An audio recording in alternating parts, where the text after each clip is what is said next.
Hey guys, what's up? Today we are going to talk about the brand new MLS Next initiatives that came out just a couple weeks ago. So let's go.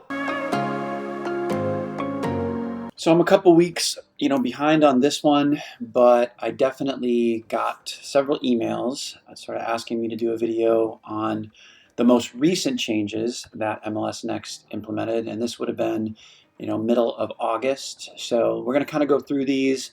I'll give you some of my opinions, and we'll go from there. So this is the actual press release. It just starts out, talking about, the changes are designed to elevate the highest level of player in North America. And they're trying to make these changes at the younger age groups.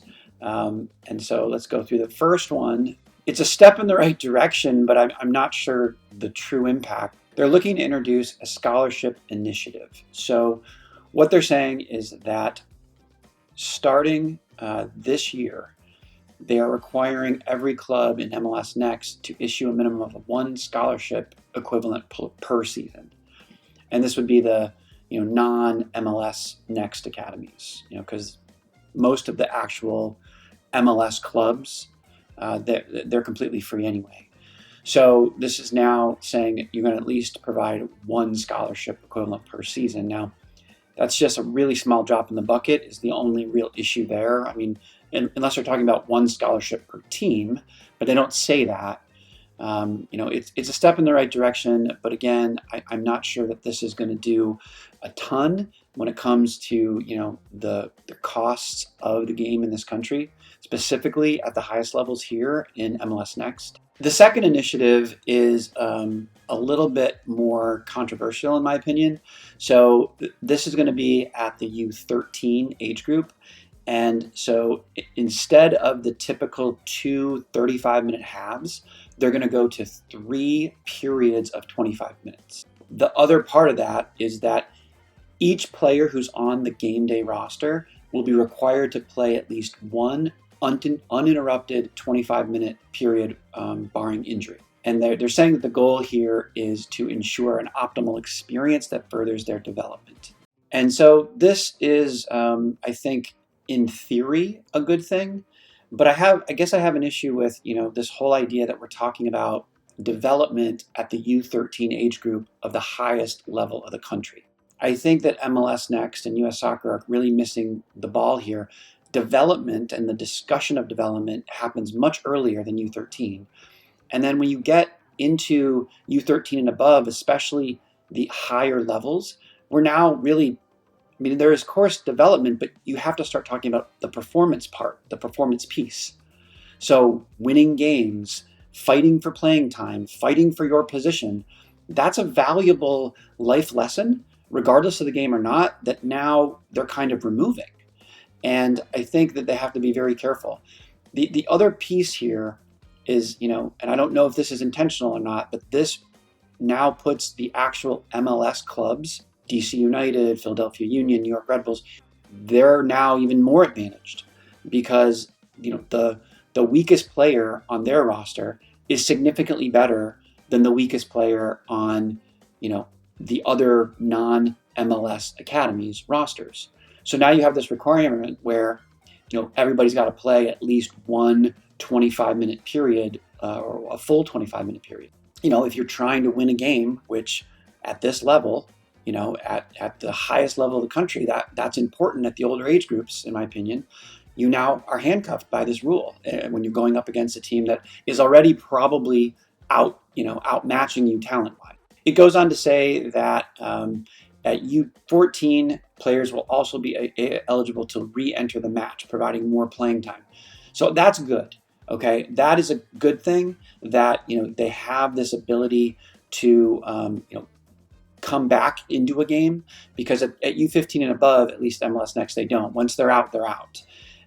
They are apparently going to be extending the halves at the U15 age group from 40-minute halves to 45-minute halves.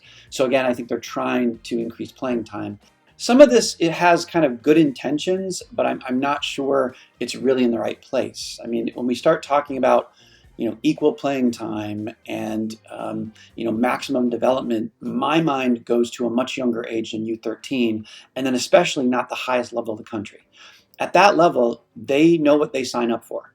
I mean, if you're U13 and you're going to sign up to play MLS Next, you might not get equal playing time. I mean, that's just part of it, and it should be part of it. I mean, you should have to fight for it. It should be competitive. But this is kind of, in my opinion, taking us a step back from that. The third of the fourth initiatives is extension of pro player pathway.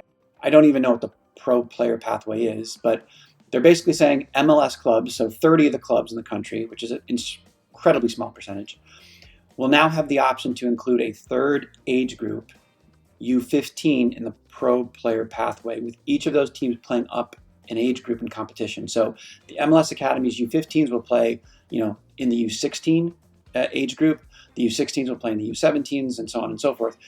And I guess they're saying that will create more meaningful competition for both the actual 30 MLS clubs and then all the other academies, which I suppose is true, but I don't know what that does for the majority of players in the country.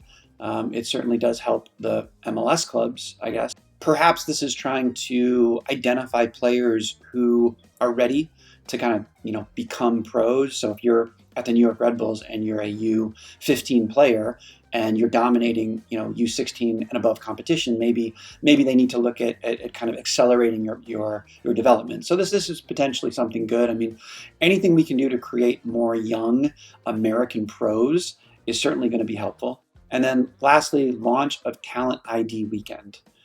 So the first time in program history, MLS Next will hold a Talent ID Weekend dedicated to providing more scouting opportunities for players competing within or outside MLS Next. So Columbus Day weekend, the weekend of October 11th, there'll be no games, and you'll do MLS Talent ID Weekends, in which 13 different markets will host Talent ID sessions for players in their area.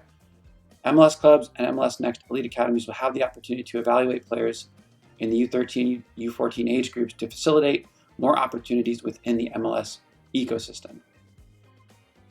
So that's really vague. I don't know what that even will be. And like who goes? Like what players are going to go to this? Is it invitation only? I like that there's no cost, so that's helpful. But I mean, if we're being honest here, I mean, most regions that I'm aware of, the best players are pretty well known. I mean, if you play in some of the MLS, different divisions, most of the time they have a pretty good idea of who the best players are on the teams that they're playing. So I'm not sure if this is like an opportunity for, let's say, the New York Red Bull scouts to come out and look at some players that they wouldn't have normally seen before. Although most of the time they kind of know who the better players are. So I'm not sure how this is going to work. But so I don't know, guys. Let me know what you think in terms of the four initiatives here. You've got the scholarship initiative. You've got the new playing time, which is kind of the biggest one, I think, for U13 and then a little bit at U14. This extension pro player pathway, which doesn't really affect the majority of the teams in the country. And then they'll launch the Talent ID Weekend. For me, again, I will say it one more time. If MLS Next and US Soccer was really serious about development, the focus wouldn't be U13, and it most certainly wouldn't be U13 at the highest level in the country. Like start at the youngest ages and then go from there. And that's maybe a video for another day on how you would start at the youngest age groups and kind of talk about development and what we're going to do for development. But a lot of these themes, like, they're still not going to keep score this year for U13. They're going to use some kind of computer program to do it. All in the name of development. Like U13 and above is the performance phase. Winning matters. And the competition and fighting, and like for me, that is a huge component that we're getting away from.